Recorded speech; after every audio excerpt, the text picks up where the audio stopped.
It was one of those perfect summer weekends, the kind where the air smells like sunscreen and barbecue, and the lake glistens under a golden sun. My friends had driven up from the city, eager to escape the noise and crowd. I had promised them a peaceful, relaxing weekend at my lakefront property, and so far, I was delivering. My house sat on 5 acres of land, a generous slice of heaven tucked into a quiet, wooded corner of the lake. The shoreline wrapped gently around my backyard, with a small dock stretching into the water. I had spent months cleaning it up, planting wildflowers, installing lights, even building a fire pit near the edge. It was private, secluded, and legally mine. Every inch of it.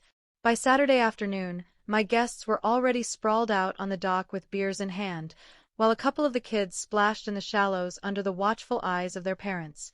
I was at the grill, flipping burgers, enjoying the sound of laughter and waves lapping against the rocks. Then I saw her.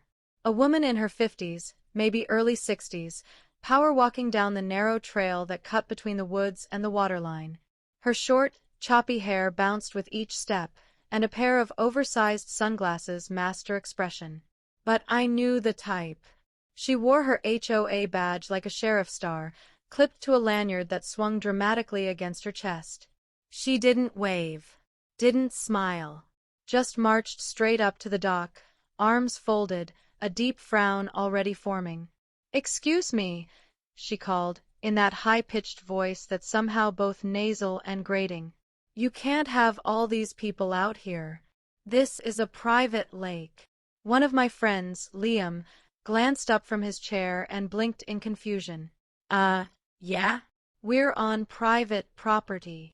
She turned to him with the tight-lipped intensity of someone used to being obeyed. "Exactly. And this shoreline is HOA regulated. You can't just invite outsiders to use it. Residents only." I stepped away from the grill and walked over, trying to keep my tone polite. "Can I help you with something?" She turned to me with a huff.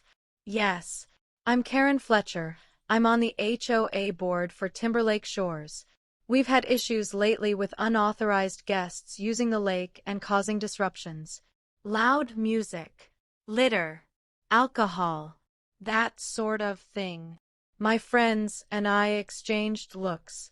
There was no music playing. The kids were chasing frogs, not tossing beer cans. Karen continued, "If these people aren't residents or immediate family, they need to leave." I took a breath, keeping my voice calm. "Karen, this property isn't part of Timberlake